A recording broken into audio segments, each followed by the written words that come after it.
Colleague Yara Abbas, reporter of Syrian news TV channel, is martyred at the hands of terrorists in the al-Qseir countryside. Units of the Syrian army continue to their progress along various fronts in al-Qseir and kill and wound terrorists in other cities.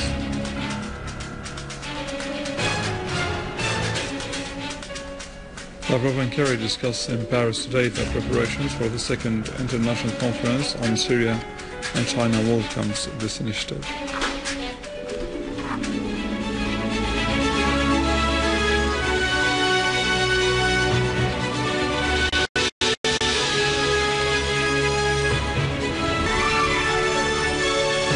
The Syrian Union of Journalists and announced the death of colleague Yara Abbas, who was shot dead by terrorists near al-Dalla airport in the al-Qseir countryside in Homs.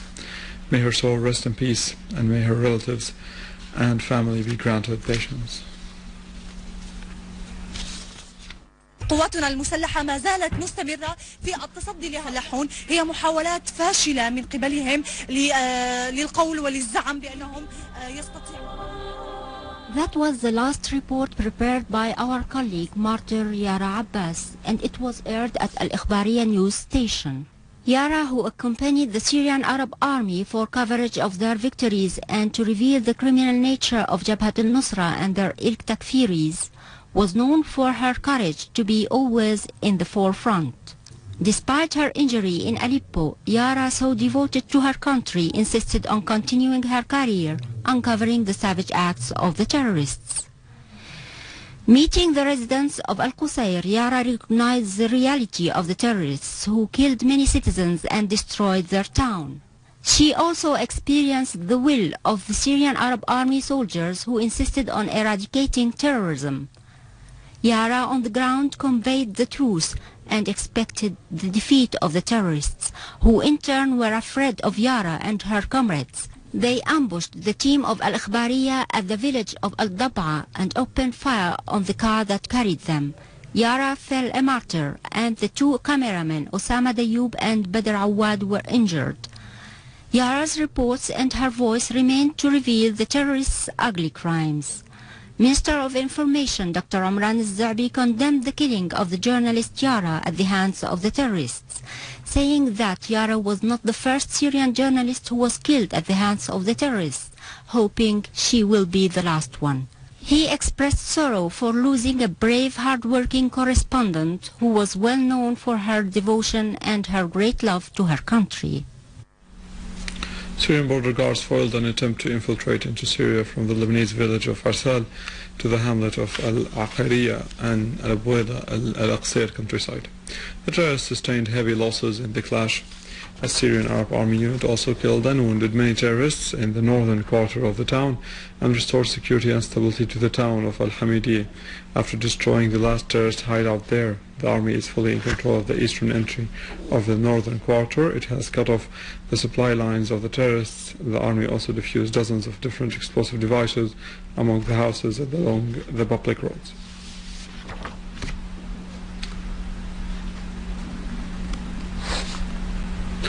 A Syrian Arab army unit attacked terrorist groups in Khan al-Sheikh in Damascus countryside, killing and wounding large numbers of them. The army also continued to chase terrorist gangs in Al-Rihan, Adra, the farms of al-Qasimiya in eastern Ghouta in Damascus countryside. The army confiscated the weapons of the terrorists, including heavy machine guns. The dead terrorists included Muhammad al-Farran. Several terrorists of the so-called al-Nusra front were also killed in Adra, including Raif Touma and Bassem al-Hussein. A Syrian Arab army unit clashed with terrorists who tried to infiltrate into the village of Dahrat Abd Rabbu in the area of Al-Liramun in Aleppo, killing and wounding several of them and destroying their hideouts near the central jail and destroying their weapons. During the search of the village, hundreds of explosive devices were defused and different weapons were captured, including Israeli-made bombs and several vehicles carrying heavy machine guns. The restoration of security and stability to the village was very important because it cut off weapon supplies to the terrorists hiding in the area. Moreover, the army stormed several terrorist hideouts near Handarat camp along the highway between Aleppo and Idlib.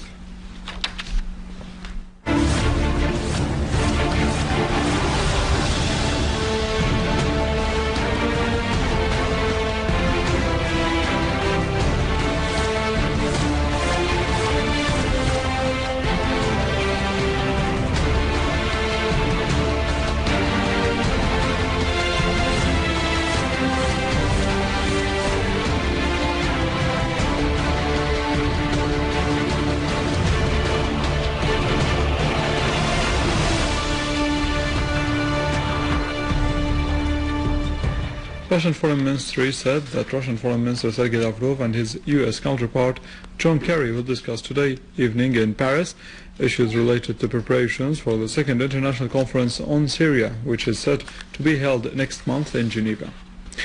Russian sources said that today's meeting between Lavrov and Kerry is the sixth since the beginning of the year, pointing out that their previous meetings in Berlin, London, Brussels, Moscow and Kiruna also focused on the necessity of finding a political solution for the crisis in Syria.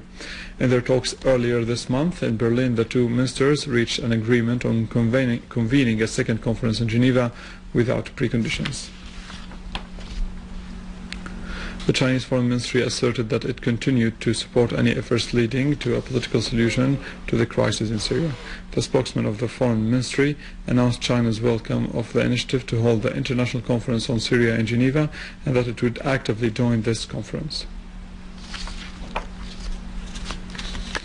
The official spokesperson of the Iranian Foreign Ministry, Mr. Abbas Martyred, asserted that the statement of the French Foreign Minister was aimed at covering up France's intervention in Syria's internal affairs.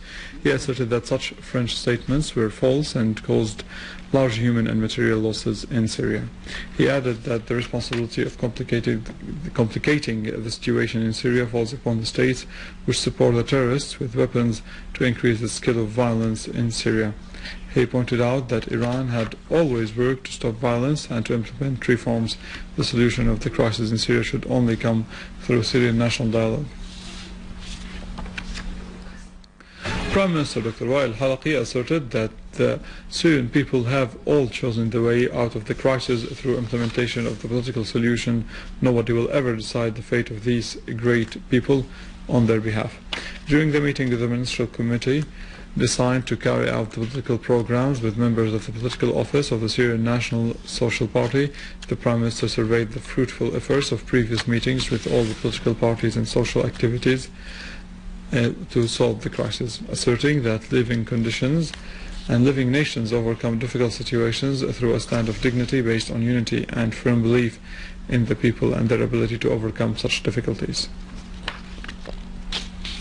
The Committee of the Parties' Affairs continued its meetings with members of the political offices of the new parties. During his meeting with the Vanguard Democratic Party, the Minister of Interior, General Muhammad Ibrahim al-Sha'ar, asserted that these new parties are national parties that aim to support the interests of the country and to raise the national awareness in the political, economic and social fields. He pointed out that the committee continued its work to help these parties and to remove the difficulties they face. The committee would bring to account all those working without license, and members of the party expressed appreciation of the work of the committee and the help it gave to new parties. With this, we come to the end of our news for today. For more details, you can visit our website in English, www.syriaonline.sy. Stay with us after the break, the latest in economy and finance.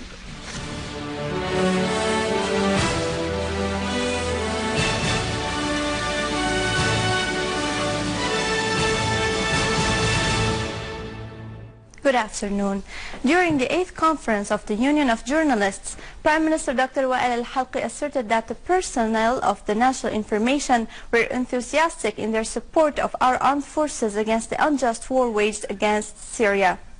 He pointed out that the government was attempting to overcome difficulties in order to enable our information and media to rival the standards of international media. The Prime Minister asserted that Syria would not allow crude oil to go outside the country. The government also continued to offer compensations to the harmed people who were displaced from their houses and to give them safe shelters. The government also took all the steps to purchase the wheat crops from the farmers in appreciation of their efforts. The Minister of Tourism has issued the executive instructions for the law of carrying out a tourism record of the year 2013. This record consists of the establishments, the agencies and the tourist offices, in addition to the record of the tourist companies and others. Moreover, the tourism record replaces the commercial record in everything related to the tourism sector, as registering in this record is a precondition to make any touristic investment and to get the required licenses for the touristic sites. The General Director of the Agricultural Bank asserted that the Economic Commission has issued a recommendation that includes the demand from the central bank to ensure the necessary funding for the Agricultural Cooperative Bank, which in turn will provide the general establishment of cereals, processing and trade with basic needs for the current season, which was estimated at 70 billion Syrian pounds. The American crude fell for a fifth day, the longest run of decline this year, as China signaled it may allow slower economic growth. Futures slid as much as 1%, extending a 2% drop last week.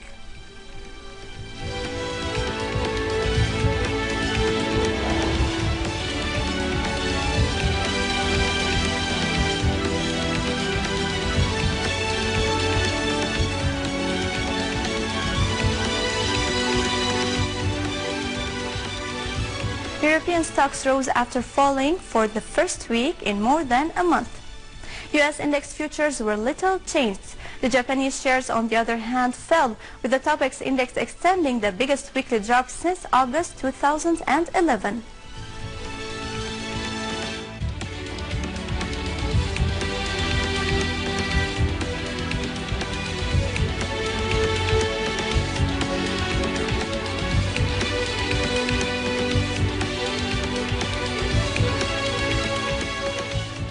The Jewelers Assembly set the purchasing price of the 21-carat gold at 5,650 Syrian pounds for the second day. The 18-carat gold is at 4,843 Syrian pounds. On the other hand, the Rashadi coin was set at 41,100 Syrian pounds, while the English coin at 46,000 Syrian pounds.